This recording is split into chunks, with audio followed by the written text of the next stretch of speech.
Okay, Angie, we are back for another episode of Collin County Life, and we took a week off or so. We did, or so. I wonder if anyone missed us. I hope so. Well, I know. Well, we took off basically spring break, but we didn't. We weren't spring breaking, were we? No, I don't. No, we were not. We were. I don't even know what you call it. What were we doing? We were moving. No, we weren't moving. We were moving Tara. Yeah, so we were helping our daughter move, which turned out to be a real calamity, right? Because so she's moving from one apartment to another, probably 20 minutes away from each other. Yeah, And so she's ready to make a fresh start. You know, if you ever lived in an apartment, you know, there's certain things. I try to explain to her every apartment is the same kind of with the frustrations. Right. Yes. But she's young, right? So anyway, so she's ready to move in, get a fresh start in a new apartment. And on day one, tell our audience, Angie, what happened.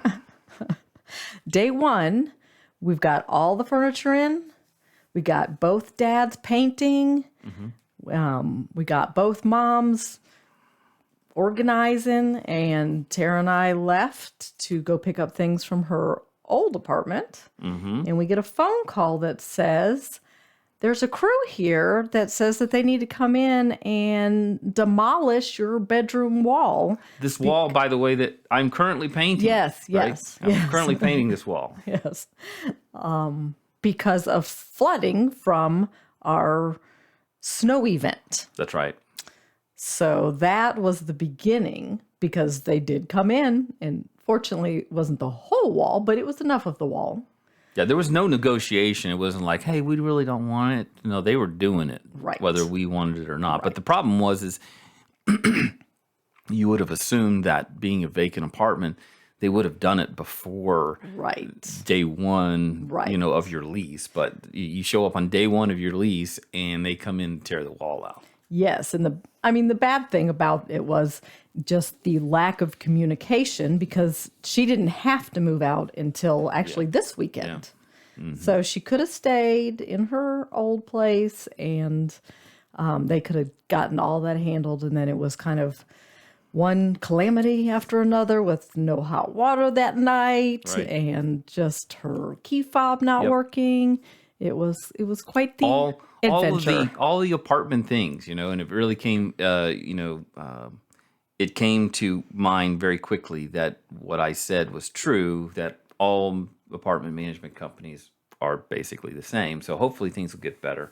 We also upgraded our equipment here, so we took a little time to upgrade our equipment. So hopefully you can tell that the video quality is maybe better. If it's not, then we wasted our money. But we did make an update, and we also added space in our studio for a third person. So if we're interviewing somebody live in the studio, we can all participate in it. So we kind of expanded. That's what we did. So I think it was productive, right? Sure. We'll find out. All right. So I got a couple of news items I want to talk to you about. The first thing is I don't know if you heard this or not, but the Allen football coach just recently decided to retire. Oh, I didn't hear that. Well, it's probably not a big deal to us because we're not Allen. We're not in Allen. We never had students in Allen, but we do have relatives that are in Allen. In fact, we have a nephew who played on the Allen football team. Right. Still plays on the Allen. Oh, it does? Well, yes. No. Well, okay. I think he's done. Yes, the season is over. Okay, fine. I think he's pretty much He done. still goes to the high school there. Let's put it that way. Yes, he still goes to the high school, but he is done playing football because I know they didn't make it to the championship game, and the championship game is over. But anyway, he's been there for about 5 years. An incredible record. Allen football, whether you guys know it or not, is known around the country. We go visit relatives in other states, and they talk about Allen football. They talk about Allen football, or they talk about Allen's football stadium, which now can technically compare to McKinney's football stadium. Well, yeah, but it's not just that. They do talk about that, but they talk about Allen football because they know the players, because those people who follow there's people that are a lot more involved in recruiting, rumors than I am and who's going to what college, whatever. So they do follow Allen football because a lot of recruits have come out of Allen, right? That's true. Yeah. So they have a good program, obviously. Yeah, what's his name? What's his name that came out of there? What's his name? Kyler Murray. Yeah, him. That one. You know better. Sorry.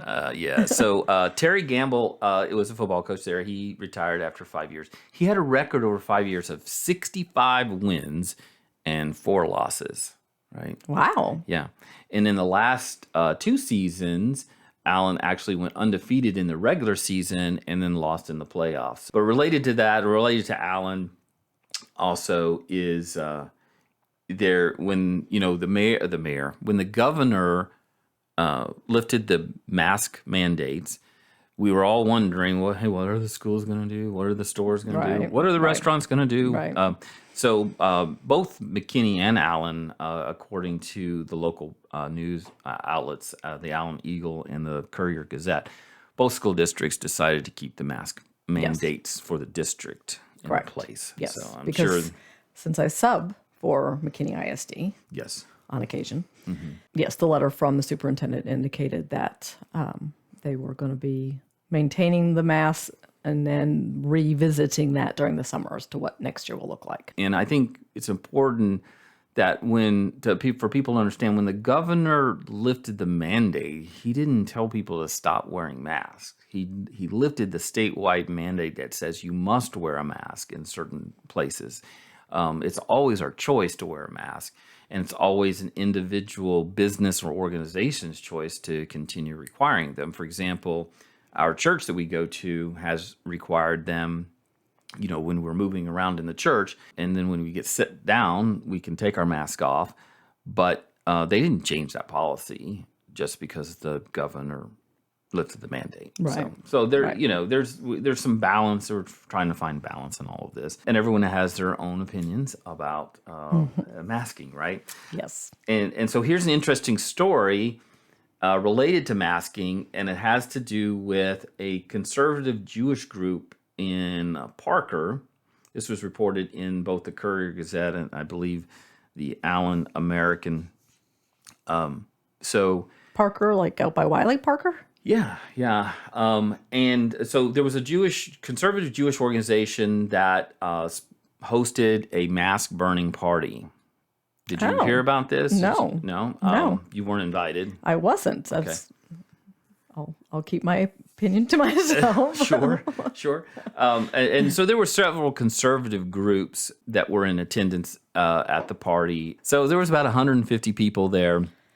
And what's interesting is, and this is under our McKinney profile, is that the McKinney mayor, Mayor Fuller, George Fuller, was invited to go to this event. Oh. Yeah. And even though it was in Parker. So this has created a little bit of a hubbub. Okay. Interesting. Yeah. So he was apparently invited, according to the Allen American. And wait, why was he invited? Well, that's what the hubbub was about. Okay. Because apparently there was a little bit of hostility between Mayor Fuller and some of the attendees of the party.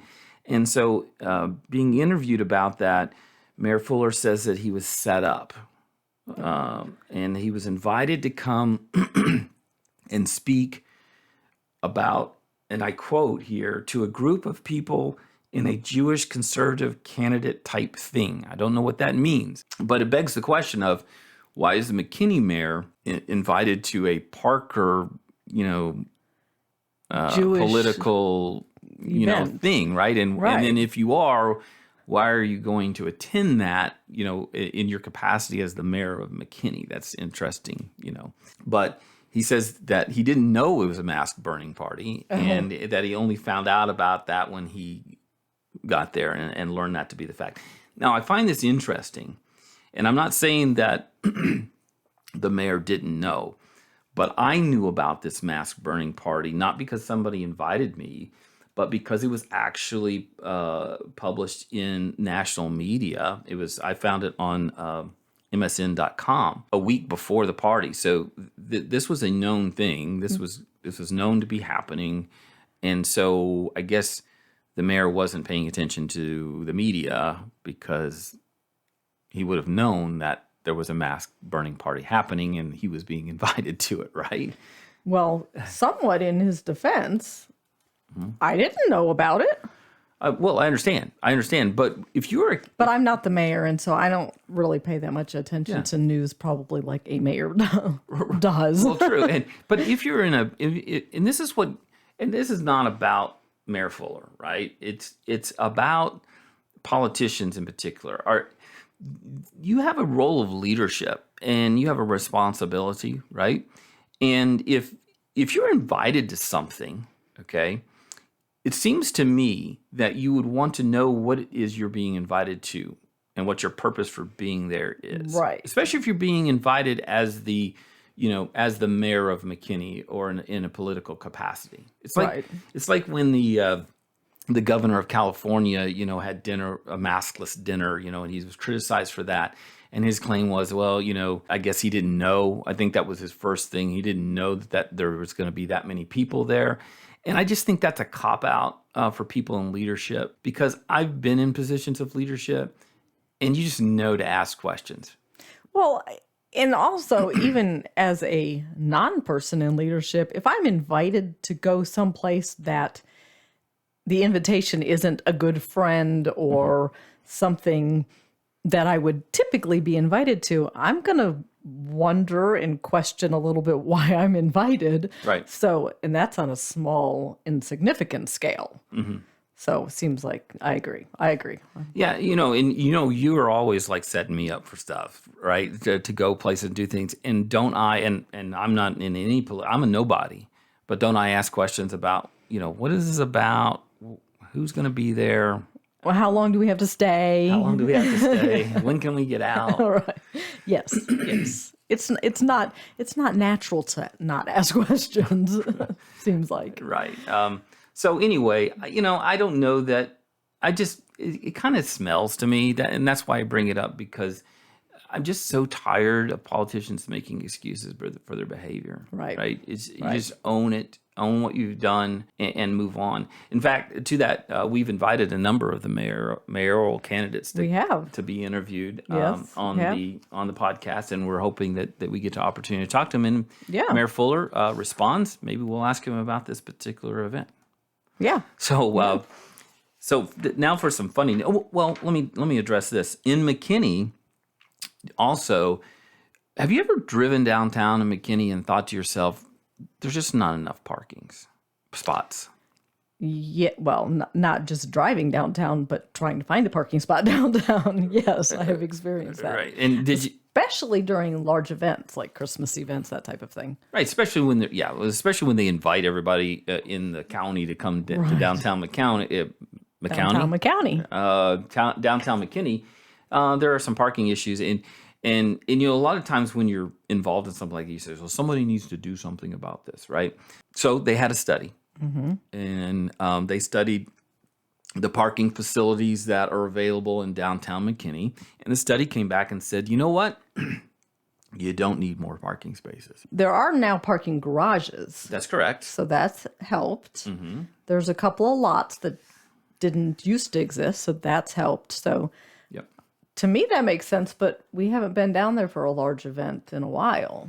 That's right. But I think if you go down there for a large event, you kind of, at least when I'm driving down there, I'm automatic. First of all, I don't take my big truck. We take the small car. Which we don't have anymore. And then second, I fully expect to park a distance away from the event. So that's my frame of thinking. Right. But anyway, they did the study and they found that, in fact, the utilization of parking spaces in McKinney is lower than the national average. So it may be more of a thing where you can't find a spot in front of the place you want to be. Well, true. Right? You might have to walk a little bit.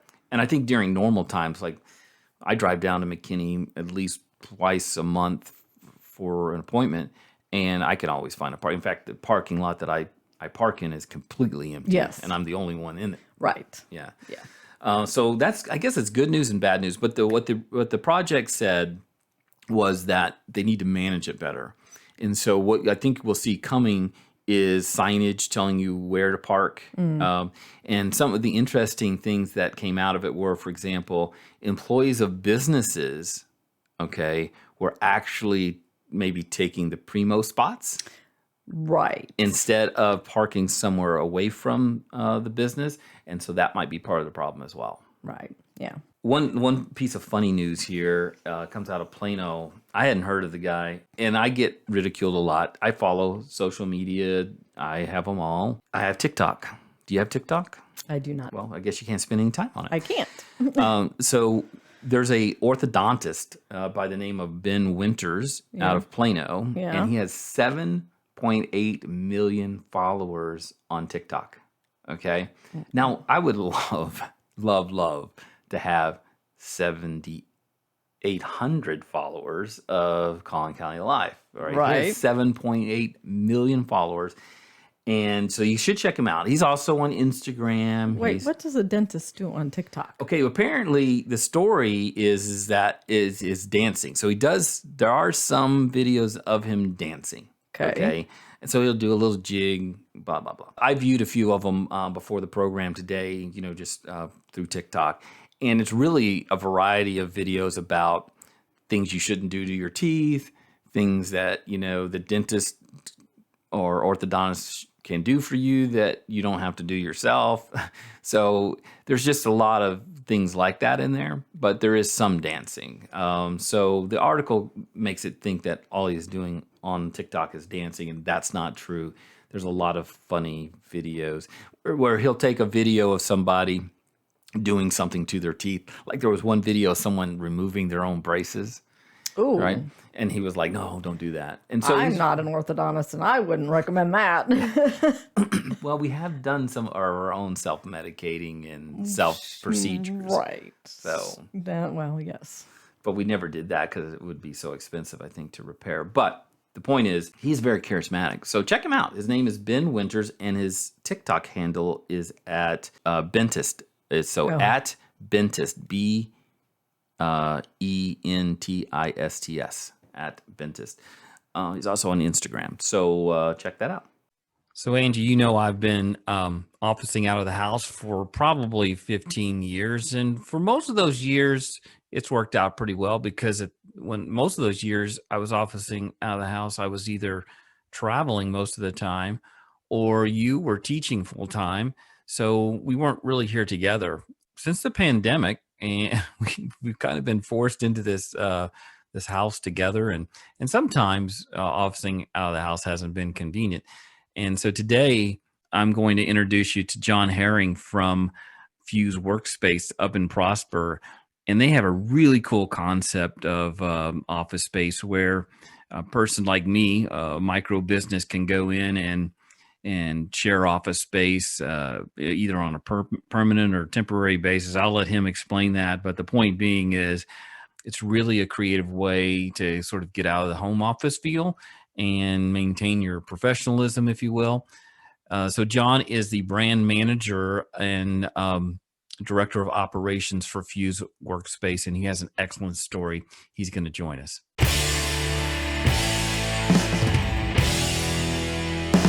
Welcome, John, to Collin County Life. It's good to have you on the program. Thank you, Michael. Great to be here today.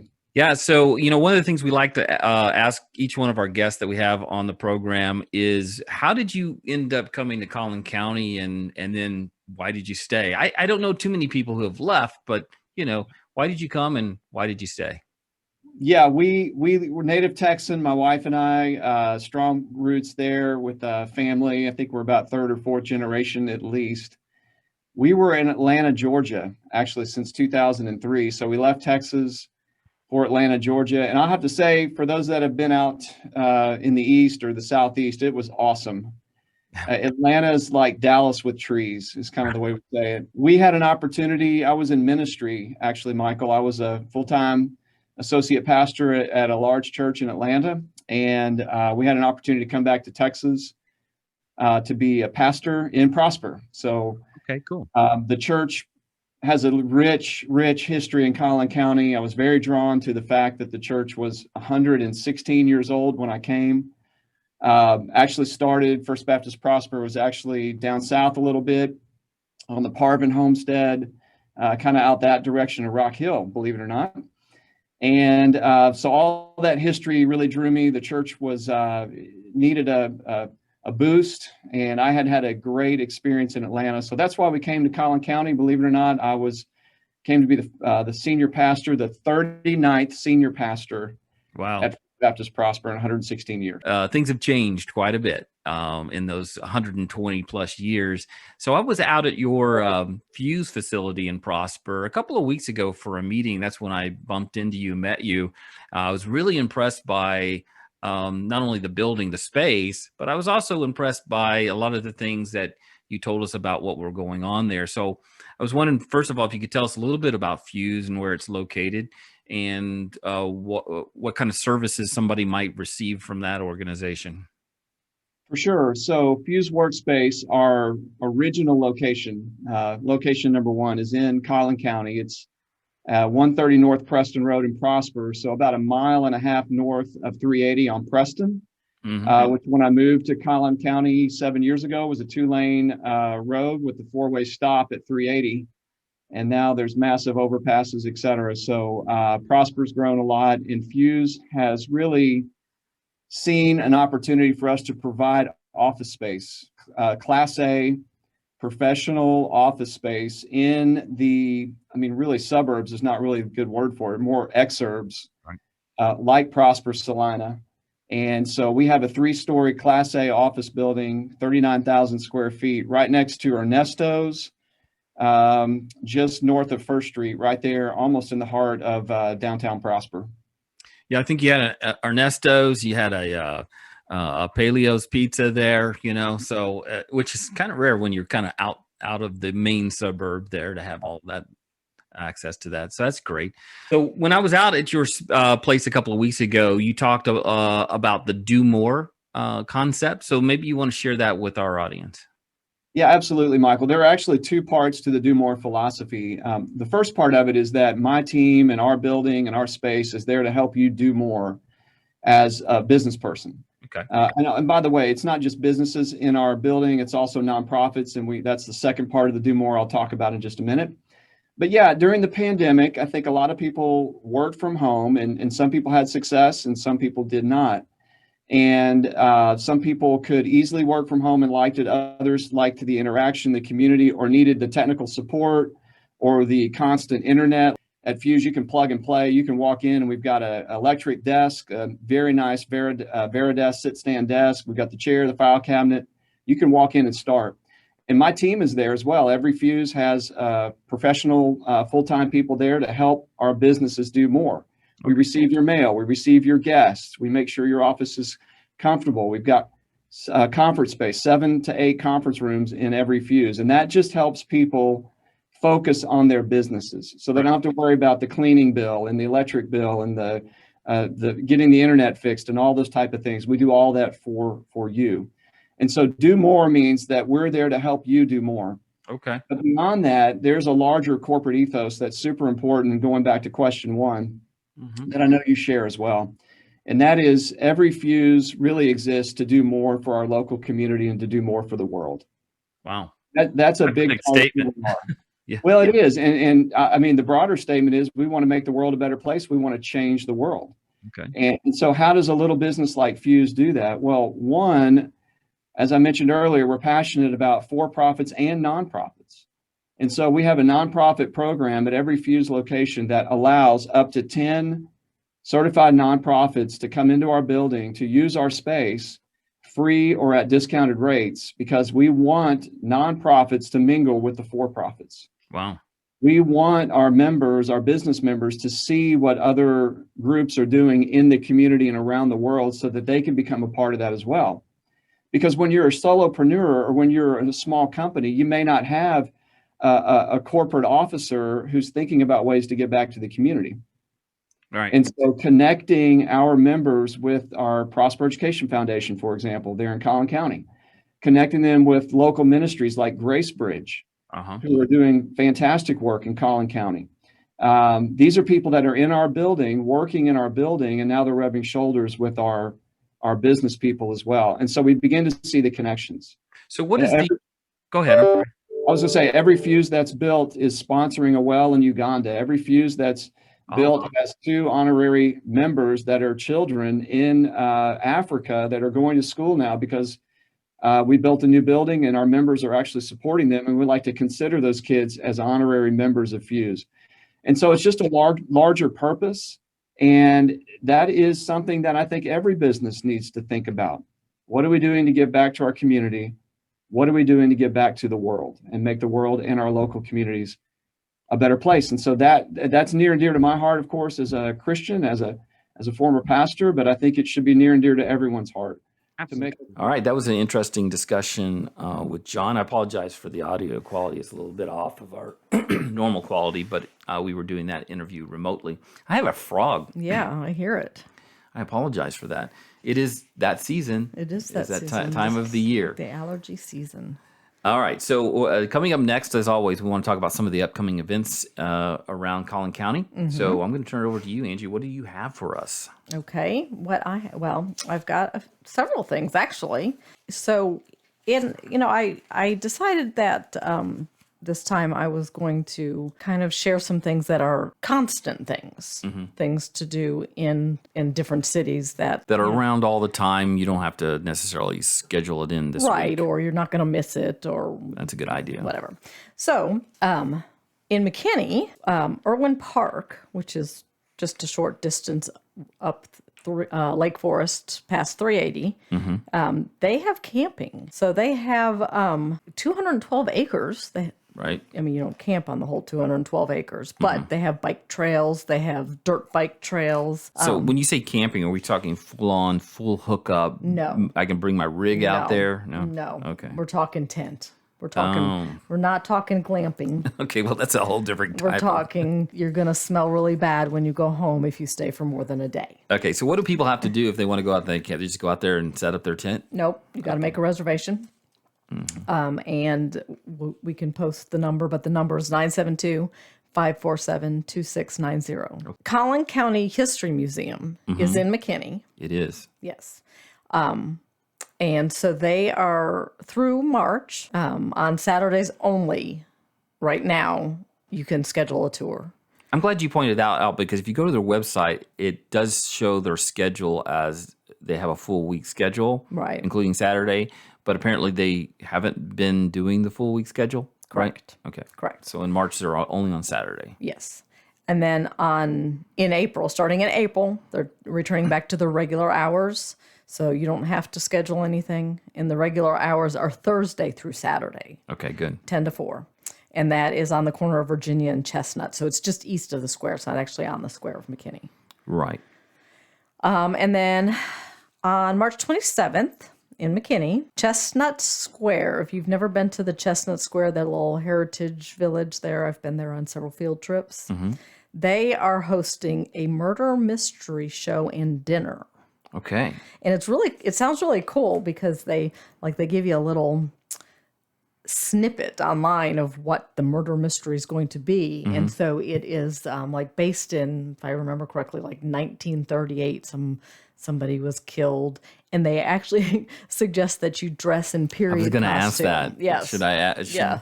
Okay. So it sounds kind of cool. It's $35. Where are you going to find a fedora and a sharkskin suit? Oh, wait a minute. My closet. Yes, possibly. Yep. So you go to chestnutsquare.org, and then you can buy tickets for that because you do have to have tickets. I know I have the sharkskin suit. I just don't have the fedora. I don't think so. Shark skin? Is it really shark skin? Yeah. Well, no, that's not.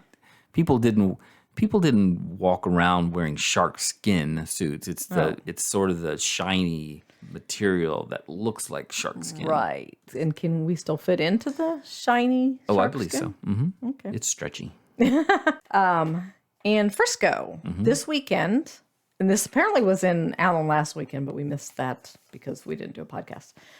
The second annual Home and Garden Show. It's at the Ford Center at the Star in Frisco. So that's right on the tollway. Okay.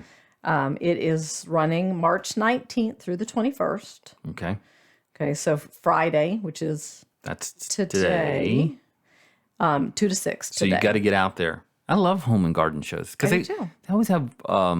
It's like Third Monday Trades Days ramped up a little bit, Right. But they always have some cool stuff there. And it's not all about fertilizer and lawnmowers. No, sometimes if I remember correctly, they have like cooking shows, pots and pans, or something like that. Yep.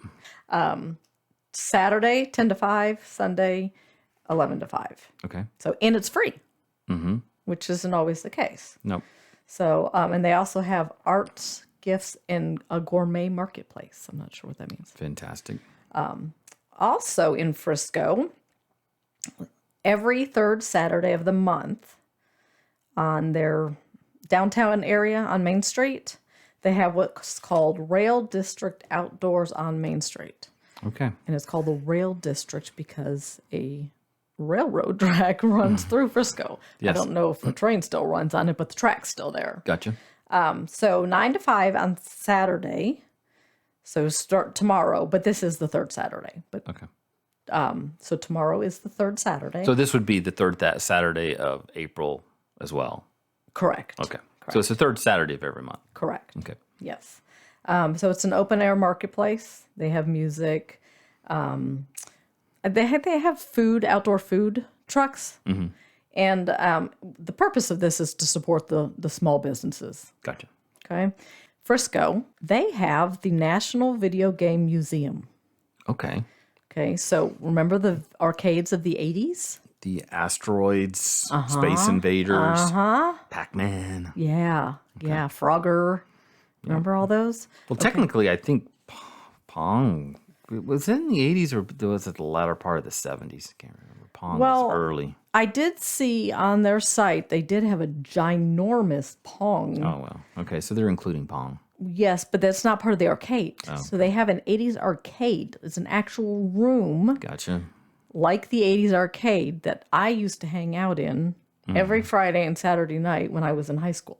See, we combined that with, we had a skate rink where I lived, and the video games were there. So, like, half the time you'd play video games, and half the time you would chase girls on the skate On floor. the skate rink. Yeah, yeah.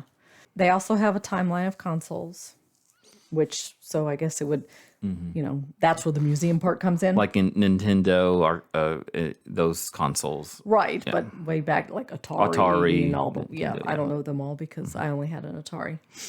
So they're closed on Mondays and Tuesdays, and then they are opened 10 to 5, Wednesday through Friday, 10 to 6 on Saturday, and 12 to 5 on Sunday. Okay. But I would really like to check out that 80s arcade. That sounds like fun. I think so. And let's see, moving on to Plano. Plano has a red tent farmer's market at the Shops of Willow Bend. And this is another one that is, this is every Saturday. So it's a farmer's market. Okay. So, and they are open from 9 to 2 every Saturday. That sounds good. Also in Plano, downtown Plano has a shop and hop. So March 27th and 28th. So that's, you have some time to prepare for this. 11 to 5 on the 27th and 12 to 3 on the 28th. And what they're doing is they're giving out little, I guess, probably plastic eggs that have inside coupons and promos and stuff like that for their downtown retailers. And lastly, in Plano, you remember South Fork Ranch? I do. And what happened at South Fork Ranch? That would be the show Dallas. Right. But that doesn't happen in South Fork Ranch anymore now. No, it doesn't. Now it's an event. Well, it's in real life. It's IRL. So like they have they have concerts there because there's the KLTY has that big concert out there every year. Andrew's, our son, his prom was at South Fork. Right. So they have all kinds of events. But what they have now, they have, first of all, they have a 300-acre ranch, which I didn't even know it was 300 acres. I thought it was just the little house and some side yard. But they offer horseback riding, so like a trail ride, an hour-long trail ride, riding lessons, and that they offer 7 days a week. Wow. Yeah. And then they also offer, which I might just have to sign up for this because it sounds like fun, a Wrangler Educational Day Camp. And it's a 3-day camp. You don't stay there. It's a come and go. And you learn the fundamentals of horsemanship. Okay. So, and they assign you a horse over the 3 days that you're there. Oh, You goodness. learn- I see where this is going. You learn your horse. You learn how to saddle your horse. You learn after you ride your horse what, to pick their hooves and to brush them out and all the things you need to do to be a good horseman. That seems like a lot of work, too. So, but our HOA does not allow horses, so I just need to stop you. Okay. So we are not going to own a horse again. Yeah, we've already done that. Yeah. Okay. Is that all you got? That's all. That's I a lot. It is a lot. We do have the one community. Yeah, so I was just going to mention that. Okay, good. Community sorry. is an event that's happening on March 27th.